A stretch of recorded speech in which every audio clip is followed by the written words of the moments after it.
अस्सलामु अलैकुम वरहमतुल्लाहि वबरकातुहू। बिस्मिल्लाह वस्सलातु वस्सलामु अला मन ला नबिय्य बअदा। आइए आज के सबक को शुरू करते हैं। अऊज़ु बिल्लाहि मिनश शैतानिर रजीम।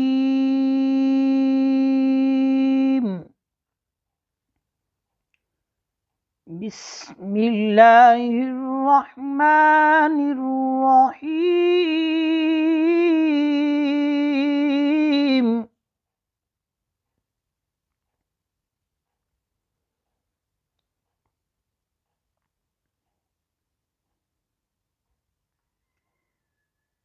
वजअलना अन्नहार, यहाँ पर नून मुशद्दद है। जब भी नून मुशद्दद होगा उस पर गुन्ना होगा, ठीक है। और अभी मैंने आखिरी हर्फ को वक्फ की हालत में साकिन नहीं किया, अभी हम प्रैक्टिस के तौर पर पढ़ रहे हैं। वजअलना अन्नहार, वजअलना अन्नहार,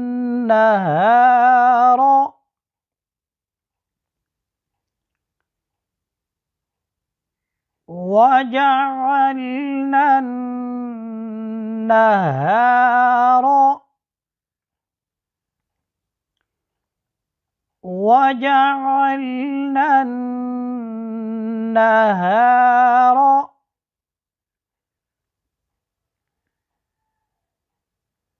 मआशा, मआशा। सौद, ये छोटा सा आपको सौद लिखा हुआ नज़र आ रहा है, ये वक्फ़े मुरख्खस की अलामत है। यहाँ मिलाकर पढ़ना चाहिए। वैसे तो यहाँ पर आयत है, आयत पर रुकना चाहिए, ठीक है। अगर आयत पर आप नहीं रुकते तो भी कोई हरज नहीं, अगर आप रुक जाते हैं तो भी कोई हरज नहीं। और इसी तरह ये लफ्ज़ सौद कभी आयत के दरमियान में लिखा हुआ हमें नज़र आता है, उस वक्त हमें लिखा हुआ नज़र आए तो बेहतर क्या है? बेहतर ये है कि मिलाकर पढ़ना चाहिए। अगर आप रुक जाते हैं तो गुनाह नहीं होगा।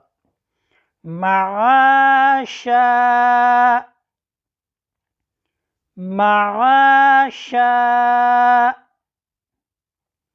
मआशा।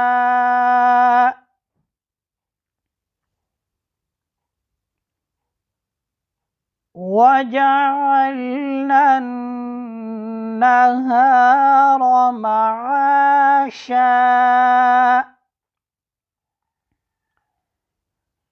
वजअलना अन्नहार मआशा,